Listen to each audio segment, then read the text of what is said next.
This is why I'm not going to sell my Boss Katana.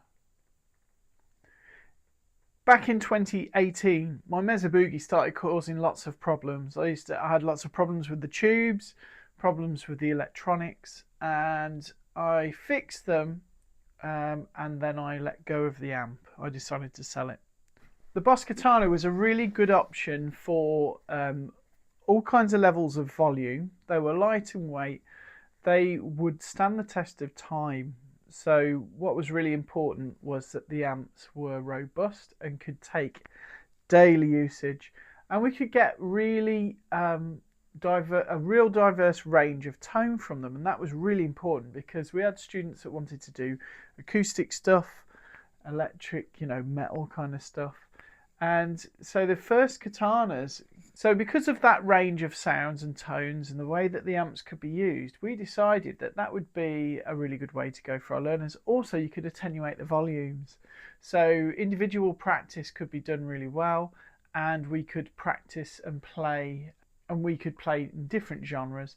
I'm just going to go through some of the settings and some of the things that I use and how I can use that to gig with. I'm just going to say at this point, I gigged this amp last month. It really saved the day because a lot of my other amps were not an option on this show.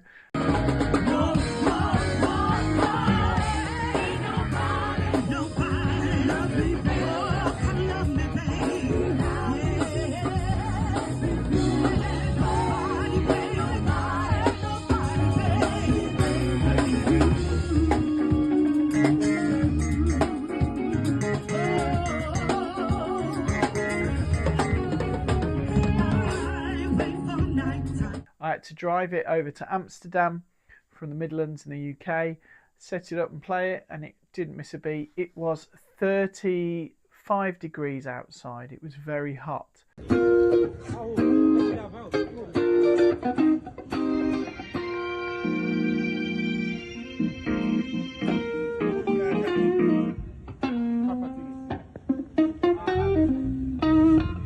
And the amp just stayed on all day, no problems. A lot of other equipment was, there's a lot of other stuff having problems. I was using my Telecaster, Squier Classic Vibe, no problems whatsoever with that guitar. But I just wanted to show you some of this stuff because it just still stands up right, today. So I'm going to do a quick demo with this versus a Fender Tone Master, so you can hear a little bit of tone on the clean sound, and it's being used as a pedal platform, so clean tones. This is kind of how I had it set. So we've got here set on 0.5 watts, master volume down that point. You'll notice there's quite a bit of headroom as well, a bit of reverb. Scooped out mids a little bit, more treble, volume up on the preamp and set to clean.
And this next one is using a deluxe reverb, and what we'll do a little comparison of sounds.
I'll play some of my favourite kind of tones.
Very cool.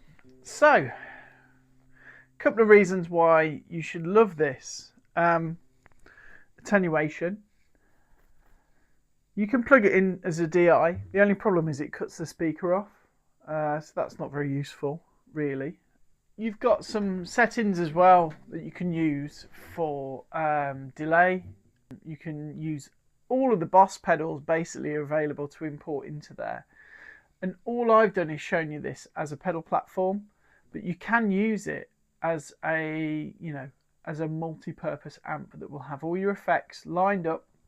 It's really straightforward to use, and I think they're still relevant in today's climate. I don't really see the need to go any further than this as an amp. So, I know that we're on the Mark III now with the crunch setting. They sound great, by the way. But you could pick these amps up now on the used market for around $100, £100. And that's just like, it's criminal not to go for one because they're just so useful. I'd like to know really in the comments whether you have a good experience with these amps, or do you think they're absolute garbage?